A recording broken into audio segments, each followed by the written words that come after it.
عليكم ورحمة الله وبركاته সুন্দর আছে একটু বাড়াতে সুন্দর আপনারা সবাই কেমন আছেন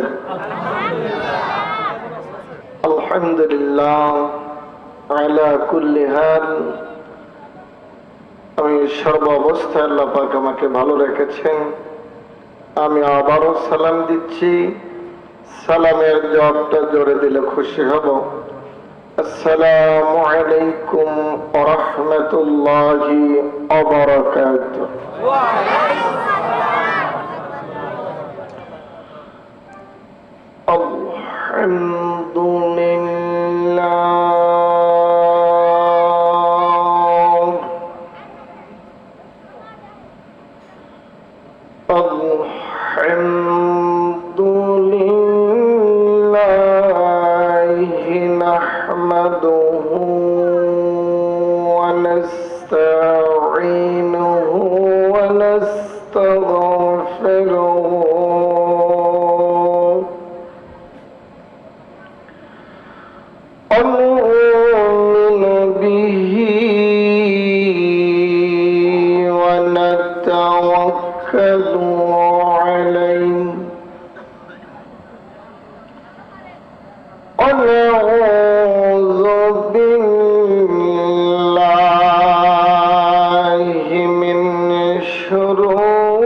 النبي صلى الله عليه وسلم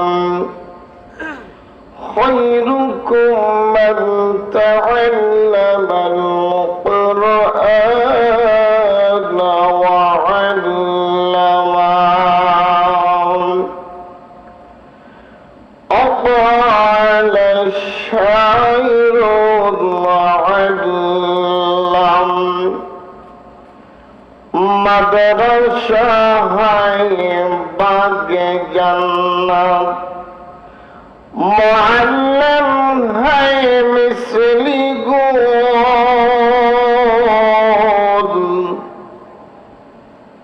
مدرسہ ہے اتن اپنا طلب ہے بلبل مدرسতে বন্ধু কোরআন নিয়ে বুকে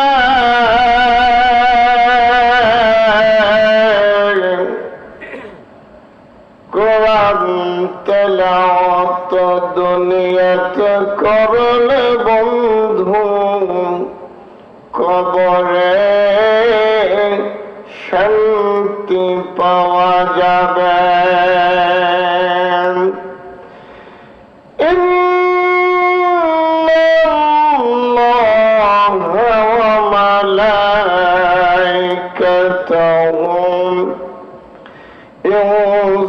يصلون على النبي يا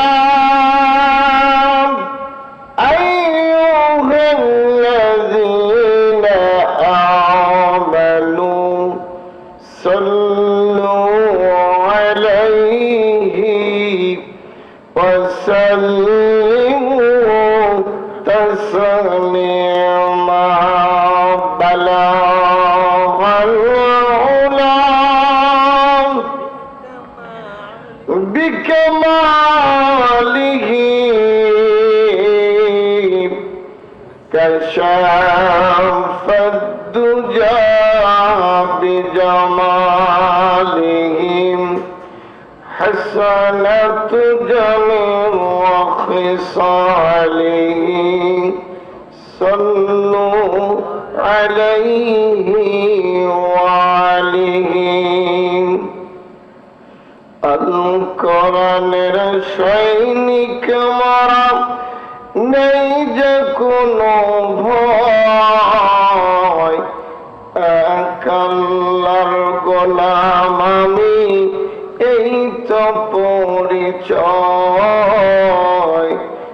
এক আল্লাহর গোলাম আমি এই তো পরিচয় বালাগাল আলা বিকামালিহি কাশাফাদ দুজা বিজামালিহি حسنت جميع خصاله صلوا عليه আমার একটা স্বপ্ন পূরণ করো ও হে দয়াময় তোমার পথে চলতে গিয়া মরণ যেন হয় আমি অটল যেন থাকতে পারি আল কোরআনের সাথে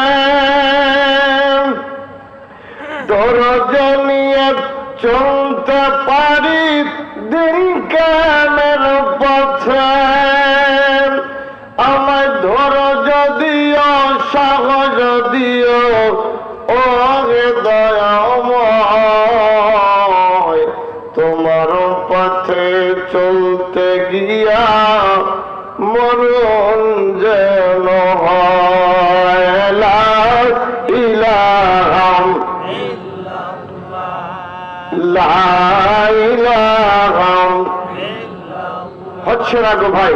লা ইলাহা মাশাআল্লাহ, লা ইলাহা আজরা, লা ইলাহা যুবকেরা, লা ইলাহা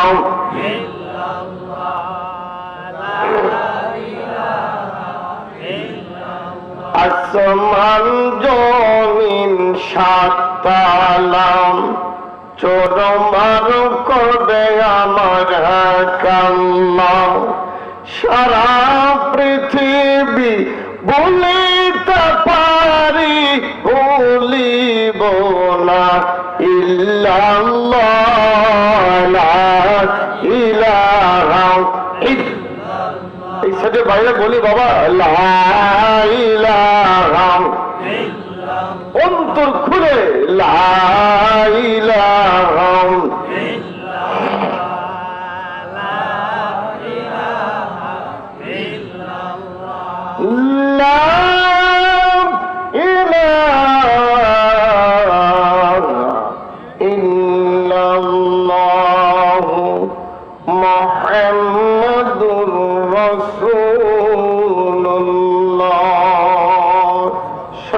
পড়েন সাল্লাল্লাহু। সবই পারলেন, ফিনিশিংটা বলতে পারলেন না। আওয়াজ করে জোরে বলেন সাল্লাল্লাহু। মাশাআল্লাহ। ঐতিহ্যবাহী সিরাজগঞ্জ জেলা কামারখন্দ উপজেলাধীন না সদর উপজেলাধীন চরহরিপুর কবরস্থান হাফিজিয়া মাদ্রাসার উদ্যোগে 16তম বার্ষিক ওয়াজ মাহফিলের সম্মানিত সভাপতি জনাব আলহাজ আব্দুল খালেক, সভাপতি চরহরিপুর কবরস্থান হাফিজিয়া মাদ্রাসা, বারাকাল্লাহু ফি হায়াতি। আমরা একসাথে বলি আল্লাহুম্মা আমিন। আজকে মাহফিলের সম্মানিত প্রধান অতিথি জনাব মোহাম্মদ জহুরুল ইসলাম সাহেব, বিশেষ অতিথি, সম্মানিত অতিথি, দূর দূরান্ত হতে আগত সমাগত জাতির শ্রেষ্ঠ সন্তান নায়েবে নবী হযরতুল উলামা ইকরাম, সামনে উপস্থিত আছেন আমার পিতৃতুল্য বয়োজ্যেষ্ঠ মুরব্বিয়ানগণ, সমবয়সী যুবক ভাইয়েরা, কচি কাচারা, পর্দার অন্তরালে বসে আছেন সতী সাধবী, কলিজার টুকরা আমার জনম দুঃখনী মা ও বুবু জানেরা, সকলের প্রতি রইল আমার আন্তরিক অভিনন্দন এবং সালাম। সকলেই আমার সালামের জবাবটা জোরে দিয়েন, আসসালামু আলাইকুম ওয়া রাহমাতুল্লাহি ওয়া বারাকাতুহু। আল্লাহ পাকের দরবারে লাখো কোটি শুকরিয়া জ্ঞাপন করে, আমার দিকে তাকান, শুকরিয়া জ্ঞাপন করে নিচ্ছি যার একান্ত মেহেরবানিতে এই মাসটার নাম কি আমার ভাইরা বলেন তো? শাবান মাস। নাম কি?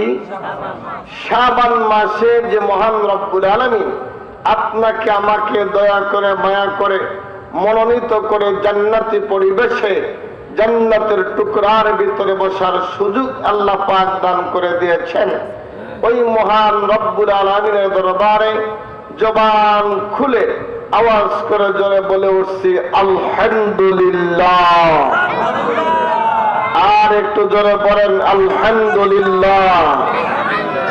সবাই পড়েন রব্বানা লাকাল হামদ হামদান কাসীরান তাইয়িবান মুবারাকান ফীহি। আমরা আমার আল্লাহ পাকের বরত্বতা স্বীকার করে নিলাম। সম্মানিত ভাইরা, এই যে আমরা পড়ি রব্বানা লাকাল হামদ, আমরা কোন সময় পড়ি সামিআল্লাহু লিমান, তারপরে কি বলি? এই দোয়াটা পড়ি। কথা বলুন ঠিক কিনা? সম্মানিত ভাইরা, এই দোয়াটার কত ফজিলত হানাফি যারা আছি আমরা, আমাদের জবান থেকে আসতে পড়তে হবে। আর যারা অন্য মাযহাবের আছে তারা কিন্তু বলে জোরে পড়ে। কথা বলেন ঠিক কিনা? দুই প্রকারই পড়া বাইরে আছে। এটা নিয়ে আমরা মতলক্ষ না করি। আমি যে কথাটা বুঝাচ্ছি সেটা হলো, এই দোয়াটা বিশ্বনবীর এক সাহাবা নামাজের ভিতরে অতিরিক্ত ভাবে তেলাওয়াত করেছেন। আল্লাহু আকবার জোরে বলেন, আরেকটু জোরে বলেন। নামাজ শেষে আল্লাহর পয়গম্বর বলল সকলেই বসবেন। সুবহানাল্লাহ জোরে বলেন। এমন একটা মানুষের জবান দিয়ে বলছে সবাই দেরি করবেন, যাওয়ার কি কোনো সুযোগ আছে? দেখি আমি বললাম ভাই আখিরি দোয়া করা পর্যন্ত সবাই বসে থাকেন, যার যার মনের ইচ্ছা চলে যাচ্ছে, আবার এসে বসতেছেন। আল্লাহর পয়গম্বরের সাহাবা একরামরা নবীর জীবন দিয়ে, দুনিয়াতে জীবন দিয়ে হলে নবীর কথাগুলো মেনে চলেছে। আল্লাহু আকবার জোরে বলেন। সব সাহাবা বসে পড়লেন। আমার ভাই নামাজ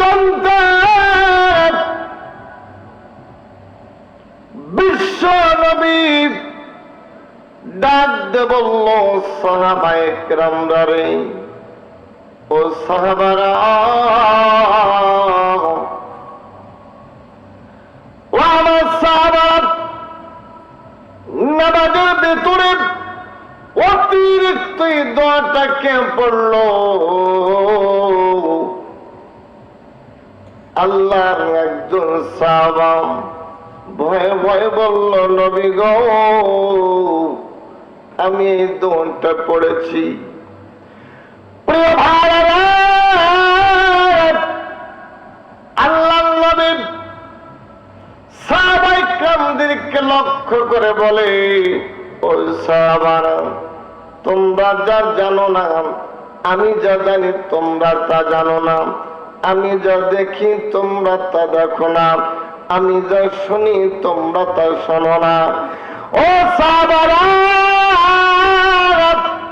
তুমি জানো না এই অতিরিক্ত নামাজের ভিতরে দোয়া পড়ার কারণে আমার আল্লাহ ওই সাহাবার নামে আসমানের জমিনের ফেরেশতারা এই সাহাবার নামে কে কত বেশি নেকি লিখবে এইটার জন্য আল্লাহর ফেরেশতারা প্রতিযোগিতা করছে। জোরে বলেন, জোরে বলেন। আমাদের দোয়া দরকার আছে না নাই ভাই? আমল দরকার আছে না নাই? আমার ভাই বাজার যত রাত গভীর হতে চলেছে, আমি আর অন্য কোন দিকে না যাই। আল্লাহ পাক রব্বুল আলামিন কুরআন কারীমের ভিতরে বলছেন, যালিকাল কিতাবু লা রাইবা ফি হুদাল লিল মুত্তাকিন। তাম পৃথিবীর মানুষদেরকে বলে দেন, তাম দুনিয়ার মানুষদেরকে বলে দেন, এই সেই কিতাব যে কিতাবের ভিতরে কোনো ভুল নাই, এই কিতাবের ভিতরে কোনো সন্দেহ নাই, এই কিতাবের ভিতরে ভুলের কোনো অবকাশ পর্যন্ত আমি আল্লাহ রাখি নাই। চিৎকার মেরে জোরে বলা যাবে নাকি সুবহানাল্লাহ?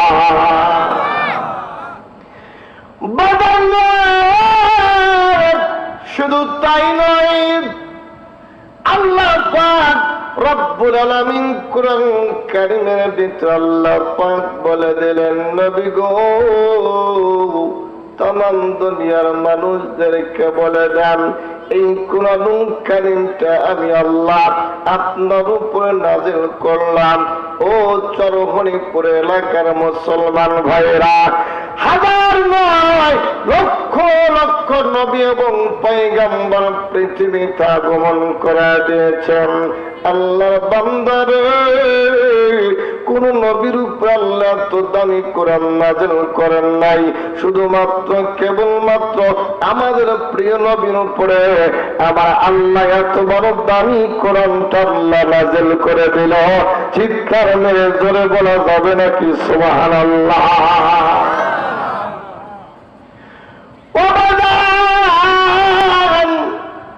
এই কোরআনুল কারীম কত ওজন, কত ভারী, কত ওজন, কত ওয়েট।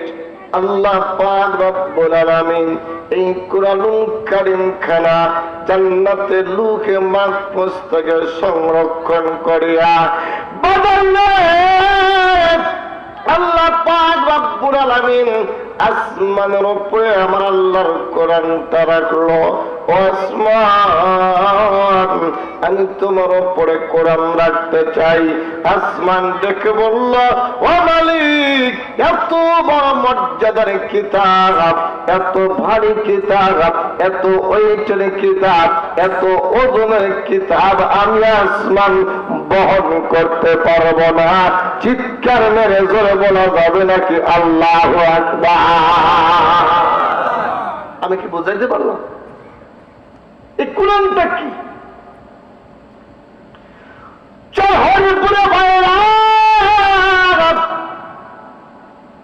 দেড় লাগান কাল লাগান আসমান বহন করতে পারে না। জমিন কাল্লা পাক রব্বুল আলামিন ডাক দে বলল, জমিন রে, আমি তোমার উপরে এই কোরআনটা রাখতে চাই, তুমি কি বলো? জমিন ডাক দে বলল, আল্লাহ, এত বড় ওজনের কিতাব আমি বহন করতে পারবো না। ও বাজার, পাহাড় আল্লাহ পাক রব্বুল আলামিন রাখতে চেয়েছিল, পাহাড় পারে নাই। আল্লাহ পাক রব্বুল আলামিন ডাক দে বলল, আসমান, জমিন, পাহাড় পর্বত নদী নালা, তোমরা শুনে রাখো, আমি আল্লাহ পাক রব্বুল আলামিন আমার এই দামি কোরআনটা দামি মানুষের কলবের ভিতরে আল্লাহ সেটিং করে দিলাম।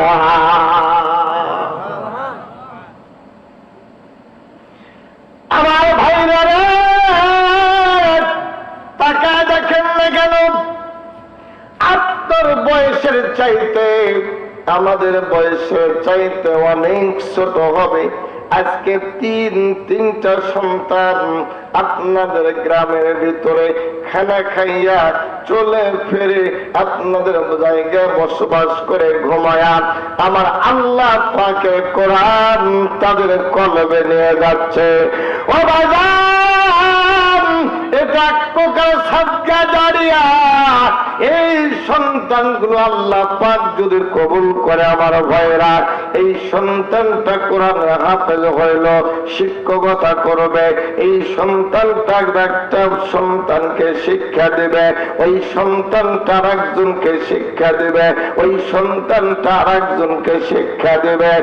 এইভাবে করে সিলসিলা রূপে আল্লাহ জমিনের ভিতরে যতগুলো ওলামা ইকরাম হাফেজ বানায় দিবে, আল্লাহর কসম কিয়ামত পর্যন্ত আমার আল্লাহ এর নেকি আপনাদের গ্রামবাসীকে দিতেই থাকবে।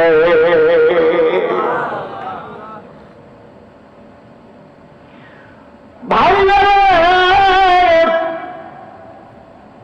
আল্লাহ পাক রব্বুল আলামিন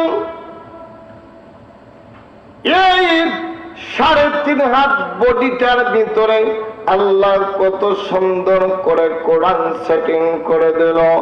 আপনি এখনই আমার অসুস্থতা হয়ে গেল, আমি সিনা হসপিটালে যায়া বিদেশি বড় বড় আল্লাহর জমিনের ভেতরে মেশিন দিয়া আপনি ইসিজি করবেন, সুন্দর করে পরীক্ষা করবেন। এই কোরআন কোথায় আছে পৃথিবীর কেউ বলতে পারবে না। চিৎকার মেরে জোরে বলা যাবে নাকি আল্লাহু আকবার? ভাইরা আমার, এই দুনিয়ার ভিতরে সব চাইতে বড় মুজিজা আল্লাহর কোরআন। আল্লাহু আকবার জোরে বলেন। লক্ষ লক্ষ নবী এবং পয়গম্বর পৃথিবীতে আগমন করেছেন, কোন নবীর উপরে আল্লাহ কোরআন দেন নাই। আল্লাহ পাক রব্বুল আলামিন দামি, আমাদের নবী দামি। আমাদের নবীর উপরে যে উম্মত আমরা এসেছি আমরাও দামি। জোরে বলেন সুবহানাল্লাহ। ও আমার ভাইরা, খেয়াল করেন কিতাবের ভিতর সে কত দামি। আমরা আল্লাহর জান্নাতে কদম না দেওয়া পর্যন্ত, আমরা জান্নাতে না যাওয়া পর্যন্ত পৃথিবীর কোন নবীর উম্মত আল্লাহর জান্নাতে যাইতে পারবে না।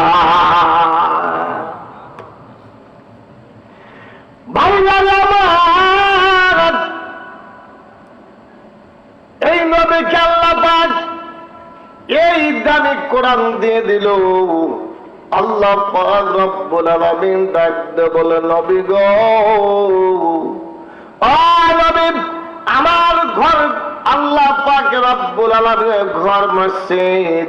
আল্লাহ পাক রব্বুল আলামিন ডেকে বলল, নবী গো, তোমার ঘর কোনটা? আল্লাহ নবী ডাকতে বলল, ও কলিজার টুকরা মালিক আমার আল্লাহ, আমার ঘর মাদ্রাসায়। চিৎকার মেরে জোরে বলা যাবে নাকি আল্লাহু আকবার? আমরা কি বলি? আল্লাহর ঘর মসজিদ, নবীর ঘর কি? মাশাআল্লাহ, নবীর ঘর কি? ও আমার ভারত, যে গ্রামে হাফিজিয়া মাদ্রাসা অবস্থিত হয়, শুনে খুশি হবেন, ওই গ্রামের কবরে যদি কবরে আযাব হয়ে থাকে রে আল্লাহর বান্দা, ওই মাদ্রাসার সন্তান তলাবাদের কারণে আমার আল্লাহ কবরে আযাবকে আমার আল্লাহ মাফ করে দেয়। কেন মাফ করে ভাব? এই যে শীতের দিনে কত বিদেশি জাজিন কম্বল মরে দিয়া ডবল কম্বল দিয়া ঘুমায় থাকেন, ফজরের নামাজ কই দিয়ে চলে যায়, আল্লাহ জমিনের টের পাওয়া যায় না। এই মাদ্রাসার কলিজার টুকরার সন্তানরা আল্লাহর জমিনের ভেতরে রাত 3টা যখন বাজে, রাত 4টা যখন বাজে, আল্লাহর জমিনের ভেতরে ওস্তাদরা বলে, বাবারা ওঠো, আমার সন্তানগুলো উঠিয়া এই জমিনের ভিতরে কাপের ঠান্ডা পানি দিয়ে কাঁপতে কাঁপতে কাঁপতে কাঁপতে ওযু করিয়া আল্লাহর ছোট্ট বান্দা 2 রাকাত তাহাজ্জুদের নামাজ পড়ে। নামাজ পড়িয়া আল্লাহর বান্দা সুন্দর করিয়া আল্লাহর কোরআন মাথা ঝুঁকে ঝুঁকে তেলাওয়াত করে। আমার আল্লাহ পাক দেখে বলে, ফেরেশতা তাকে দেখো না, আমার কলিজার তোমার ছোট্ট মাসুম বাচ্চারা আল্লাহর জমিনে কোরআন তেলাওয়াত করে। যারা ফেরেশতারা যারা সরগনিপুরে গ্রামের ওই কবরস্থানে যতগুলো মাইয়াত কবরে আযাব হইতেছিল, এই বাচ্চাদের কারণে আমি আল্লাহ পাক তাদের কবরে আযাবকে আমি আল্লাহ মাফ করে দিলাম। আল্লাহু আকবার বলে, এর চাইতে কি চাল ভাই? সব ছুঁয়ে চলে যেতে হবে, একা একা পৃথিবীর জমিন থেকে বিদায় নিয়ে অন্ধকার কবরে চলে যেতে হবে। কথা বলুন ঠিক কিনা ভাইরা? আপনাকে ডবল আসছেন না একা আসছেন? আইসো একা যাইবা একা, সঙ্গে যাবে কি? সঙ্গে যাবে আল্লাহ নবীজি। আল্লাহু আকবার বলেন।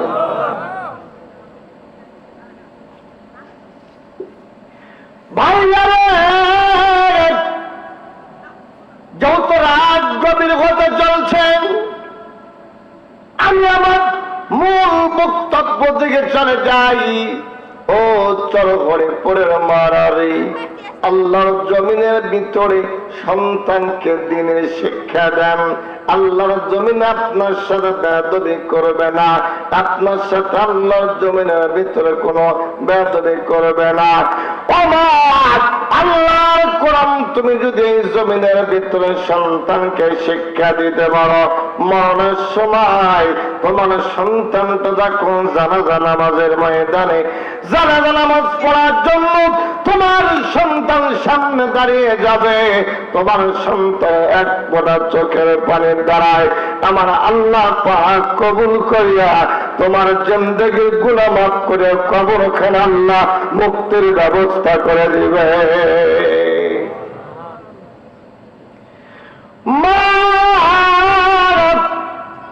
আল্লাহ রাব্বুল আলামিন বলেন, রব্বির হামহুমা কামা রাব্বায়ানি সগীরা। আল্লাহু আকবার বলেন। ও আমার মায়ের, এই দুনিয়াতে চর হরিপুরে মারা দুইটা দোয়া আল্লাহ দরবারে কবুল হয় গো মা। এক নম্বর দোয়া হলো, এই দুনিয়াতে মা বাবা যদি সন্তানের জন্য দোয়া করে এইটা তাড়াতাড়ি কবুল হয়। আর দ্বিতীয় নম্বর, সন্তান যদি পিতা মাতার জন্য দোয়া করে আমার আল্লাহ দ্রুতগামী এই দোয়াগুলো কবুল করে। জোরে বলেন সুবহানাল্লাহ। ও মায়েরা, সুন্দর একটা কথা বলে দেয় রে মা, এই জমিনের ভিতরে তুমি যদি আল্লাহর জমিনে মুত্তাকি পরহেজগার বান্দে হও, তোমার কলিজার টুকরা সন্তানটাও পরহেজগার হবে, তোমার সন্তানটাও আল্লাহওয়ালা হবে। ও মা, এই জমিনের ভিতরে গো মা, আমার ভাইরা রে, আল্লাহর জমিনের ভিতরে এক বান্দা আর এক বান্দি, যুবক আর যুবতী এই জমিনের ভিতরে কলেমা পড়ে আল্লাহ জমিনে বিবাহ হয়ে গেল। তিনটা কবুল কবুল কবুলের বিনিময়ে বিবাহ হয়। মুসলমানদের কলেমা পড়ে মুসলমানদের বিবাহ হয়। জোরে বলেন ঠিক কিনা?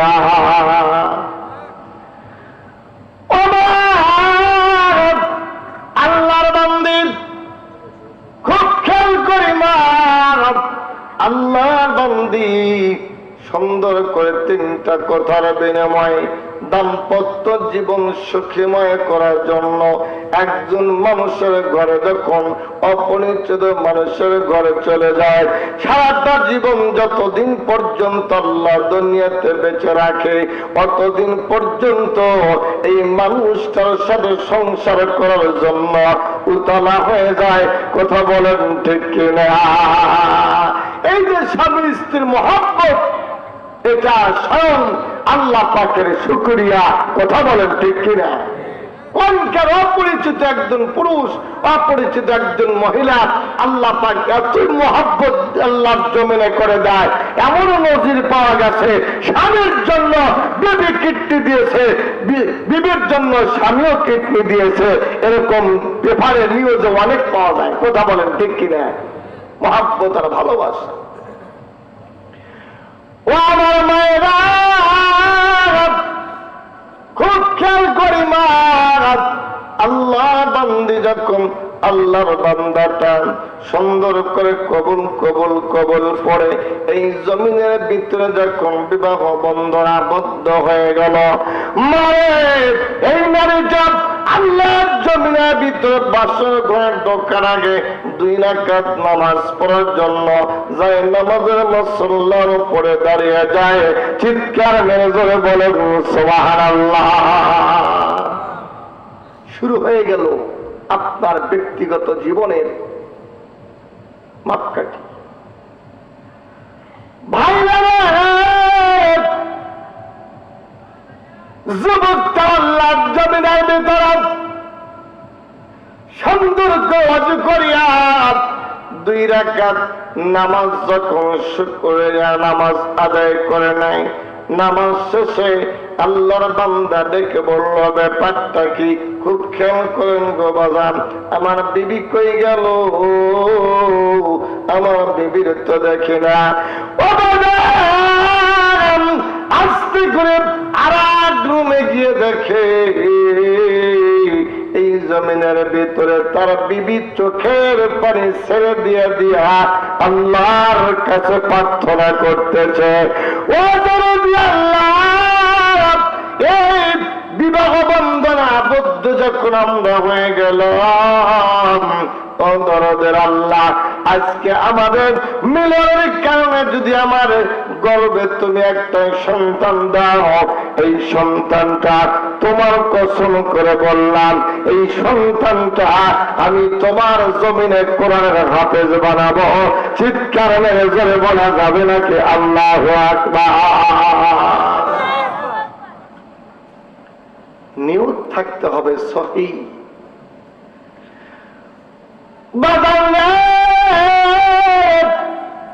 আল্লাহর বান্দা নামাজ পড়ে ওয়াজের চোখের পানি ছেড়ে দিয়ে কাঁদলো, স্বামীটাও আল্লাহর জমিনের চোখের পানি ছেড়ে দিয়ে কাঁদলো। ও বাজার, কিতাবের ভিতরে পাওয়া যায় হাজার নয়, লক্ষ নয়, কোটি কোটি গুনাহ করার পর কোন নারী এবং পুরুষ, কোন ছেলে এবং মেয়ে, কোন আল্লাহর বান্দা এবং বান্দি ওজরে চোখের পানি ছেড়ে দিয়া আমার মালিকের দরবারে যদি চোখের পানি ছেড়ে দিয়ে কাঁদা যায়, আমার আল্লাহর নিজের কুদরতে হাতের দ্বারায় ওই মানুষের কপাল খানা উঠায় যায়। এ পাগলি, এ পাগল, আর কাঁদিস না, তোর কান্না আমি আল্লাহ সহ্য করতে পারি না। আমি আল্লাহ ওয়াদা দিলাম, কান্নার বিনিময়ে আমি আল্লাহ তোর জিন্দেগির গুনাহ মাফ করে দিলাম। সুবহানাল্লাহ বলে চোখে আঙ্গুল দিয়ে দেখা দেই, কেন আমাদের চোখ থেকে কান্না বের হয় না, পানি বের হয় না? গুনাহ করতে করতে করতে করতে এই কলকটা পৌঁছে গেছে। আচ্ছা, হে না কিছু করবেন না আপনারা, আপনারা মানে গুনাহ করেন না নাকি? গুনাহ করতে করতে কলকটা পৌঁছে গেছে, আর এই পোষা কলমে কান্না আসে না। কথা বলেন ঠিক কিনা? আচ্ছা, এটা আয়না ধরলাম, আয়না, এই আয়নার মধ্যে যদি ময়লা পড়ে যায় মুখ দেখা যাবে? কথা বলেন না কেন? যাবে কি? অবশ্যই টিস্যু দিয়া, পানি দিয়া, যে কোনো পন্থায় এই ময়লাটাকে আয়নার ভিতর থেকে পরিষ্কার করতে হবে, তবে গা আপনি সুন্দর করে মুখখানা দেখতে পারবেন। আমি ঠিক বললাম না? ঠিক বললাম ভাইরা আমার। এই জন্য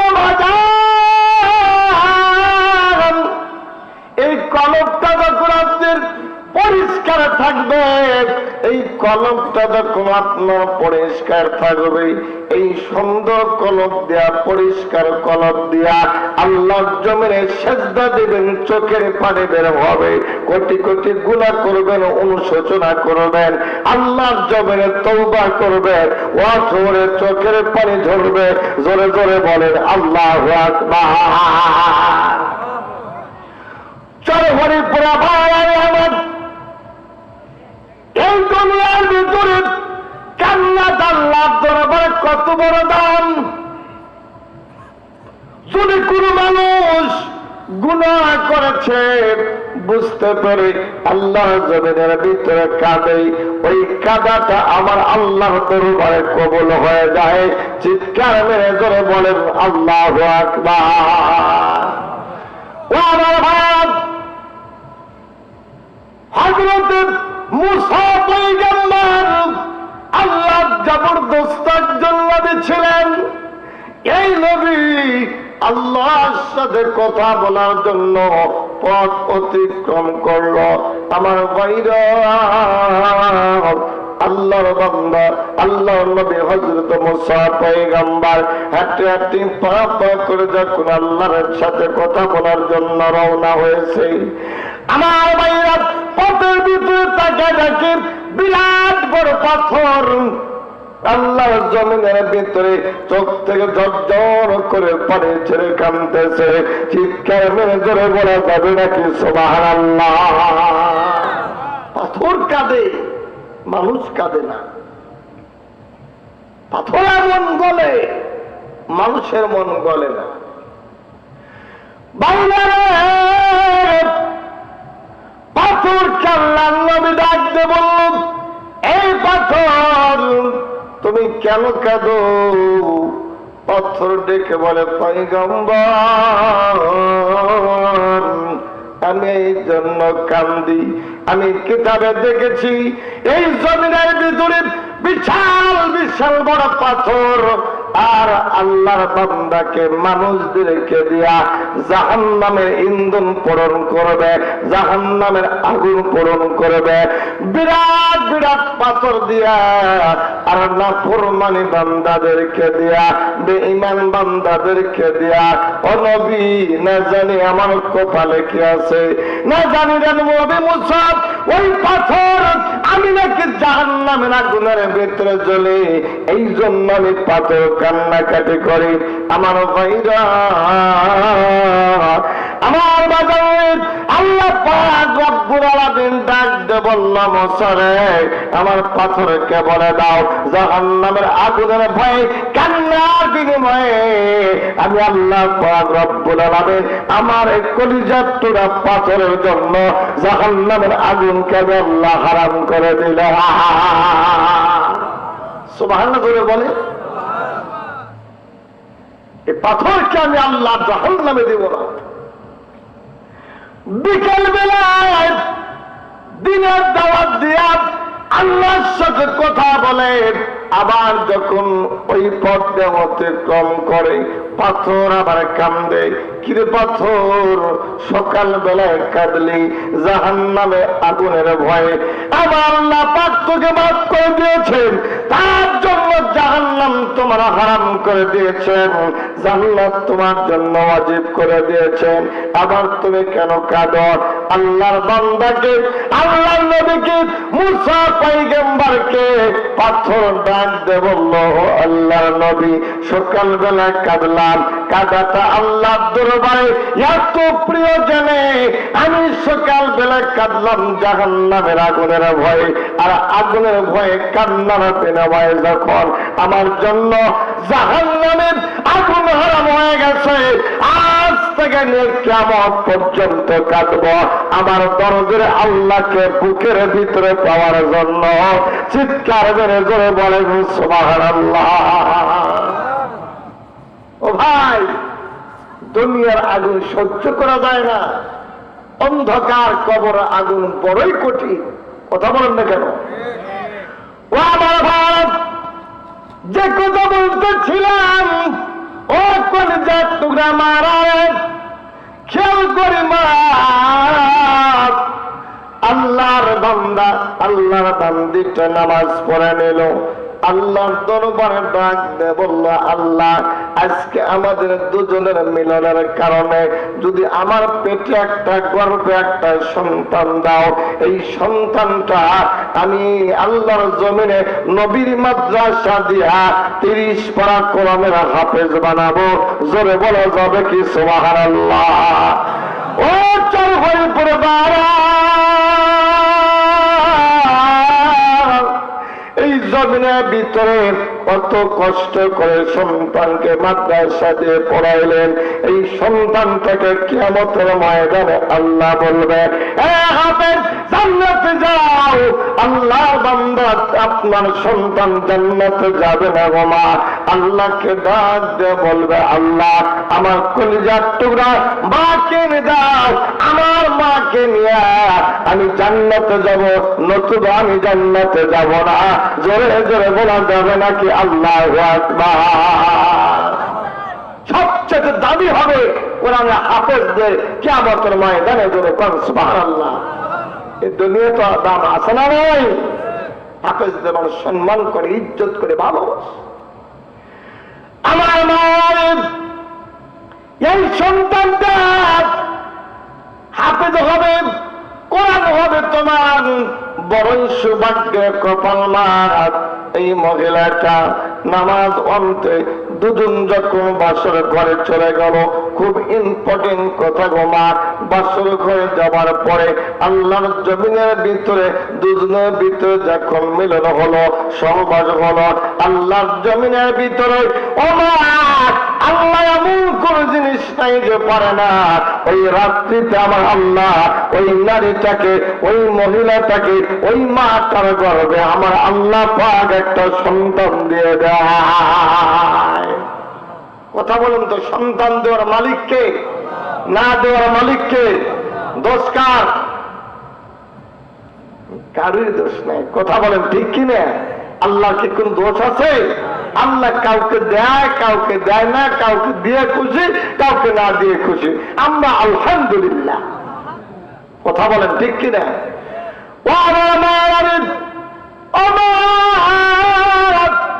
আল্লাহর বান্দী শুনে রাখো, এই নারীটা যখন আল্লাহর জমিনের ভিতরে গর্ভবতী হয়ে গেল, 1 মাস 2 মাস 3 মাস 4 মাস 5 মাস এরকম করে করে 9 মাস 10 মাস যখন হয়ে গেল, বাবা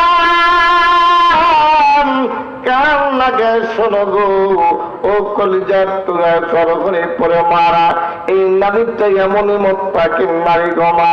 এই সন্তানটা পেটে ভিতরে যাওয়ার পর থেকে নিয়ে আল্লাহর কোরআন নিয়মিত তেলাওয়াত করে, আল্লাহর জিকির নিয়মিত তেলাওয়াত করে, তাসবিহ পড়ে, দরুদ শরীফ পড়ে, আল্লাহর উপরে জীবন তদাই করে দেয়। জোরে কান সুবহানাল্লাহ।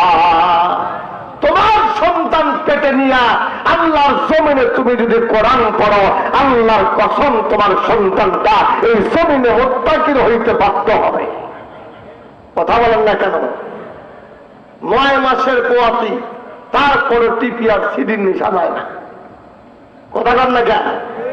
অমাবন তোমাদের কথা আমি বলি, তোমাদের মান, তোমাদের সম্মান, তোমাদের ইজ্জত আমার আল্লাহর দরবারে কোটি কোটি গুণ বেশি। আল্লাহু আকবার জোরে বলেন। আমার মায়ের আমি খেয়াল করেন, এই বান্দীটা সন্তান যখন জন্ম দিল, আল্লাহর জমিনের ভিতর তার স্বামী রিস্কা চালায়া চালায়া কামাই করে। অনেক বাজার আছেন শহরের মধ্যে রিস্কা চালায়া কামাই করে, আছে না নাই?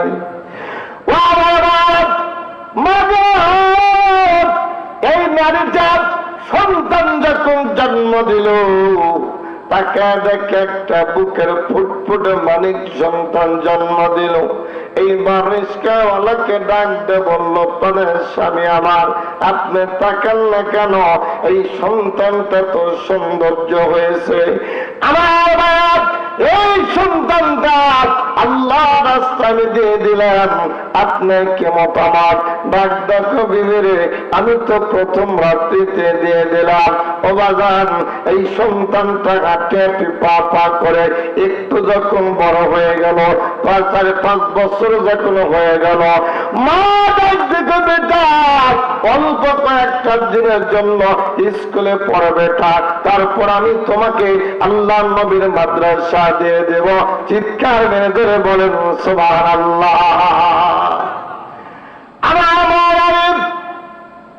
এই সন্তানটা হাতে হাতে পা পা করে মাদ্রাসা গিয়া কয়েকটা দিনের জন্য যখন স্কুলে যায়, স্কুলের শিক্ষকরা পড়ায় হাট্টি মাটিন টিন তারা মাঠে পড়ে দিন, তাদের খানা নোটিশন, এই আবি যাবি আল্লাহর জমিনে যে সমস্ত গুলো পড়ানো হয়, আল্লাহওয়ালা সন্তান আল্লাহওয়ালাই হয়।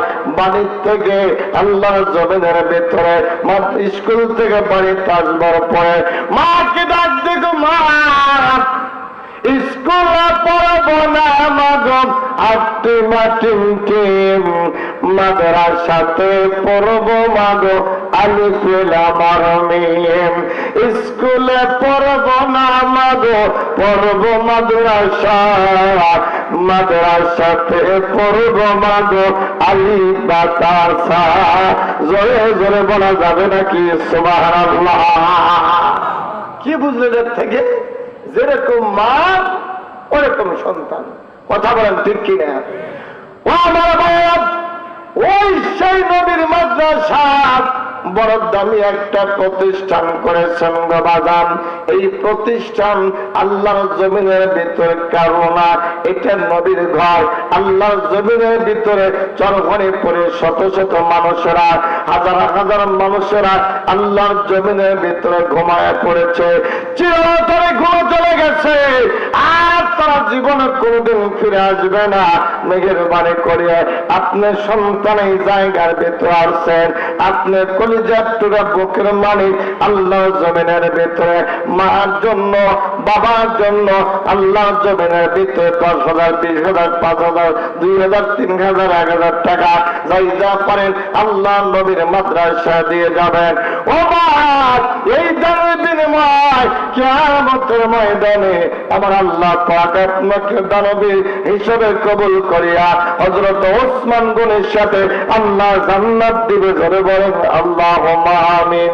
কোন ভাই আছেন বাজান রে, মায়ের জন্য 10,000 টাকা, মার জন্য, বাবার জন্য 10,000 টাকা। আজকে যারা অন্ধকার কবরে গেছে, ও মা, আপনার দানের বিনিময়, আপনার কলিজার টুকরা মা, আপনার দানের বিনিময় মা বাবার কবুল করে আল্লাহ জান্নাতের বাগান বানায় দিবে।